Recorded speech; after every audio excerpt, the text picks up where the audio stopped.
Buongiorno a tutti, welcome back to my little kitchen here in Lecce in the south of Italy.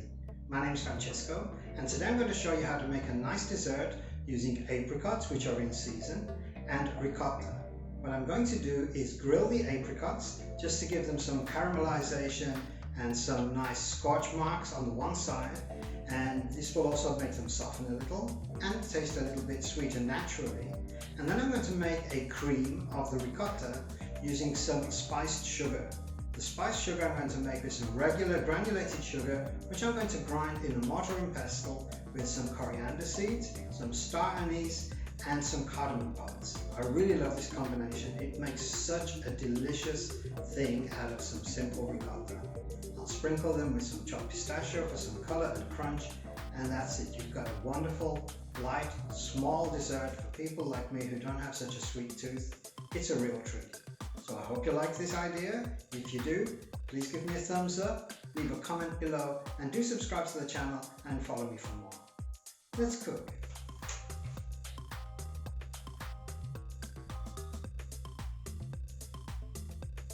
For today's recipe you are going to need apricots, fresh ricotta, sugar, coriander seeds, cardamom pods, star anise, and chopped pistachios.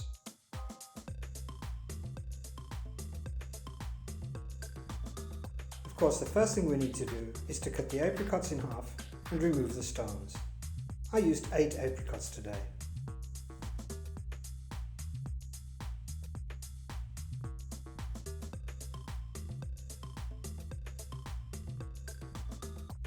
Next, we're going to prepare some spiced powdered sugar to flavour our ricotta with. I'm adding 1 teaspoon of coriander seeds, a few pieces of star anise, and 4 coriander pods, which I pop open and empty out the seeds to the other spices.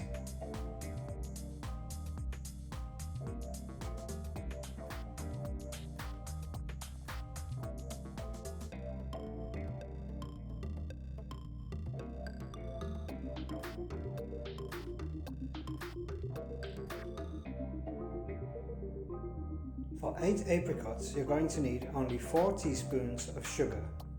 Doesn't sound much, but it goes a long way and should satisfy even the sweetest tooth. But of course, feel free to make more and make yours sweeter if you so prefer. I decided to use a mortar and pestle as I was only making a small amount.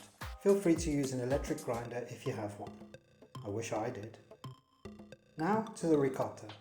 I used 100 grams of ricotta, which I slightly broke up with a whisk just to get it started, and then I sieved the powdered sugar straight in there. I used the sieve to catch any pieces of shells or large pieces of spices so that I would just have the pure sugar in the ricotta. With the sugar added, I gave it a good thorough whisk through until it became smooth and creamy.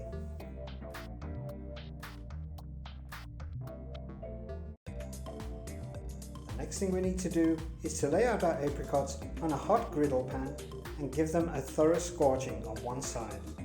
They are going to stick a little bit, as you'll see, but that's just part of the deal.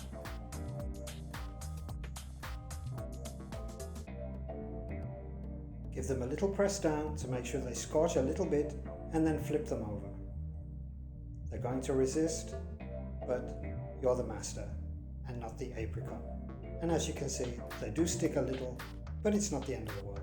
The important thing is that they soften a little bit, and what happens is that they become a little bit tangy, they become a little bit bitter as the sweetness of the sugar, the natural sugars, are released, which is a strange thing, but it's good in combination with the ricotta, which is sweetened with all of those spices.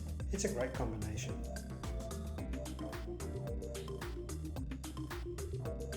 When you flip them the second time round, they won't stick as much. They're only going to take a couple of minutes at the most, just until you get some nice marking. Then you can lay them out and prepare to add the ricotta cream.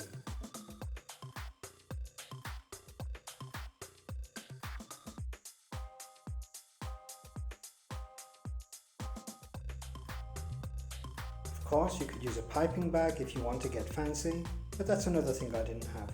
So I just filled mine up using 2 little teaspoons. It's easy enough, as you can see.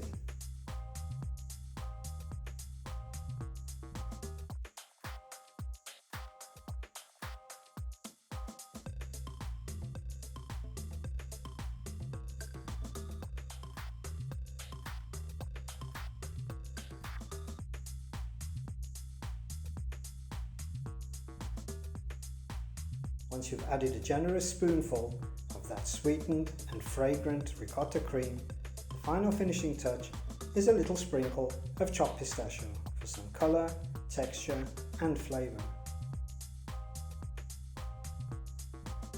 These are perfect to serve on those occasions where you don't want a full dessert, just a couple of these and a nice cup of espresso, and it's a great way to finish an Italian meal. Buon appetito! Enjoy!